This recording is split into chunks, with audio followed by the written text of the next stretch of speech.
Denver 7 On Demand is brought to you by Ferguson and BAC Appliance Center, the best in bath, kitchen, and lighting for your home. I'm Brian Sanders. And I'm Molly Hendrickson with an update from Denver 7. Brand new police body cam video shows a violent encounter between Aurora police officers and a Navy veteran, which ultimately led to that veteran's death. Aurora police chief says it is one of the most violent attacks involving his officers he's ever seen. Denver 7's Micah Smith explains all officers have been cleared of any wrongdoing. The officers involved were cleared by the district attorney's office. However, this case is now being reviewed by the Force Review Board. We just got that video in from the Aurora Police Department showing the moments leading up to Baker's death. We want to warn you, what you're about to hear and see may be disturbing for some. Last December, officers arrived at 32-year-old David Baker's home after his wife called 911 saying Baker was attacking his family. When police got to the scene, body camera video shows him resisting arrest and refusing to follow officers' commands. As Baker's wife screams, he continues to fight with officers. It's hard to see on the body camera footage, but Chief Nick Metz says Baker starts choking one of the officers. Officers tased Baker several times and beat him with a baton several times, but he continues to resist. Eventually, 5 officers are able to restrain Baker, but minutes later, Baker becomes unresponsive. He later dies at a nearby hospital. Police Chief Metz says the Force Review Board will determine if any policies were violated. It is my responsibility and my charge to make sure that every single incident, a critical incident, that involves my officers and the death of one of my community members, that we take these very seriously and that we conduct a very thorough and transparent investigation. The officers involved in this incident are still on administrative leave. According to our news partners at the Denver Post, the coroner says Baker died from restraint, asphyxiation, as well as obesity and heart disease contributed to his death. Reporting in Aurora, Micah Smith, Denver 7. We have an update to 2 developing stories right now on Denver 7. First, a vigil will be held tomorrow for the victims of a church charter bus crash near Pueblo. That vigil will be held at the Albuquerque church where the bus was returning to. 53-year-old Jason Marshall was one of the people killed in that crash. He was training to become a priest. The driver, 22-year-old Anthony Padilla, also died. This week, we expect even more citations to be filed for those involved in a violent fight that broke out at a Lakewood youth baseball game. Here it is. Just yesterday, the man highlighted here in the white T-shirt and teal shorts turned himself in. Lakewood police were searching for him after releasing this video. So far, 6 people have been cited. Right now, all flags on public buildings across the state are flying at half-staff to honor longtime Western Slope statesman Tillman Bishop. Bishop died on Sunday at the age of 86. He served 28 years in the Colorado legislature representing the Grand Junction area. Today, there will be funeral services and a celebration of life for him. New from overnight, a marathon debate and plans now for a new high-rise near Sloan's Lake will move forward. It'll be built at 17th and Newton, bringing in 150 new units for sale and 150 affordable units for rent. The City Council passed the proposal with a final vote of 10-1, despite many neighbors voicing their concerns. Some argue the 16-story luxury high-rise is way too big for the space. A new group is partnering with the city of Aurora to help create affordable housing. The group is called Elevation Community Land Trust. They're planning to rehab existing homes and build new ones to create affordable housing. The first ribbon cutting is on a rehabilitated home in Aurora. It's today. Take the land and we hold it in a communally owned trust, and we sell the structure, the home itself, the improvements on that land to the family. And by taking the land cost out of the equation, we're able to make it affordable. Elevation Community Land Trust has 7 more homes under rehabilitation and 12 new townhomes planned in Aurora. To qualify, you have to make less than 80% of the area median income. That means a family of 4 must earn less than $74,000.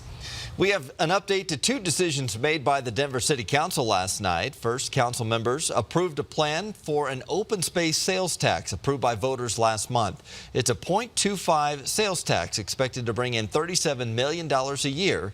That money will be spent on a number of things, including acquiring new land for parks, improving existing parks, building and maintaining new parks and trails, restoring natural features like rivers and streams, and expanding urban tree coverage. City Council also decided to let Denver voters decide if The city should create its own Department of Transportation in November.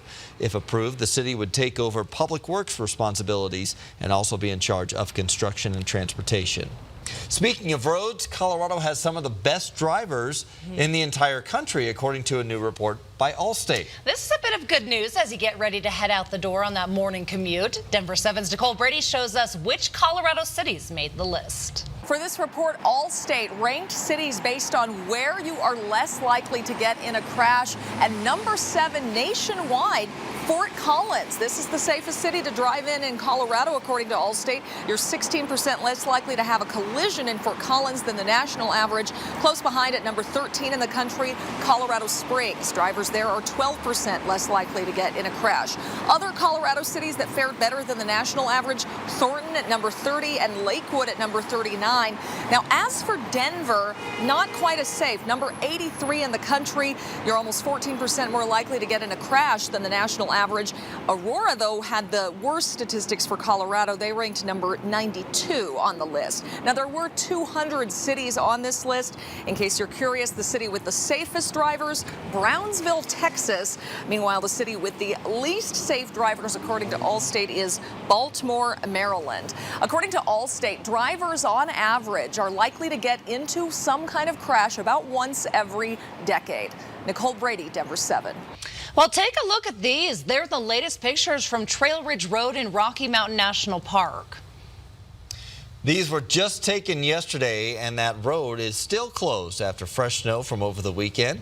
Crews started to plow that road again, but had to stop because of snow drifts up to 8 feet in some spots, but some of it will be melting away here shortly. Yeah, we're looking at 60s and 70s in the mountains, so you're right. It's going to be a lot warmer here over the next few days. We've got a beautiful start to our Tuesday under a mostly sunny sky, and it's going to be even a little warmer this afternoon. Take a look at Futurecast. Early on, we're going to get into the 70s by about 10 to 11 o'clock, some low to upper 70s right before lunch, and then this afternoon highs right around 82 to about 85. There is a very slim chance that we'll pick up an isolated storm or two today, and the risk of severe weather is going to be really low, but overall very dry, mild. 8:30 tonight before our sunset.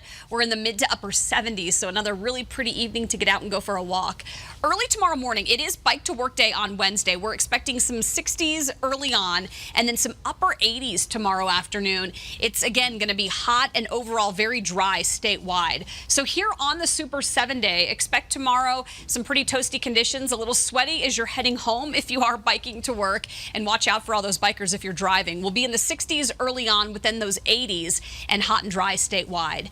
End of the week even warmer. In fact, we're expecting Thursday is going to be our first 90-degree day of the year, and by Friday that means another hot one too. So for the Rockies coming back to town on Friday, first pitch is at 6:40. We'll be at 87 degrees by the start of the game, and then mid 70s by the end of it. So if you have seats in the sun, it's going to get toasty and again pretty sweaty to end the week, but gorgeous after sunset with 70s for the rest of that game. Now, there will be a slightly better chance for some storms, you guys, on Saturday, but it's warm 80s and 90s across the board here on the 7 day. A Westminster company is now working with NASA to send some of its spacecrafts into orbit. Maxar Technologies got a $95 million contract with NASA to design, build, and operate a lunar space station called Gateway. It could help us get back to the moon, Mars, and beyond. As part of that, we're building space infrastructure, so not just a one-and-done kind of moonshot, but actual infrastructure that will build a sustainable platform for lunar exploration as well as deep space exploration beyond that. Gateway is set to launch in 2022 with the goal of returning astronauts to the moon by 2024. More than 6 months after he was originally taken down from a Breckenridge trail, the troll sculpture Isaac Hartstone will be back open to the public today. Isaac's new location is located near the ice rink in Breckenridge on a new trail. Today, Breckenridge city officials will celebrate the official opening of the trail leading to Isaac, and these are new pictures of him. Isaac is a quick 15-minute walk or a 5-minute bike ride from the Breckenridge Welcome Center.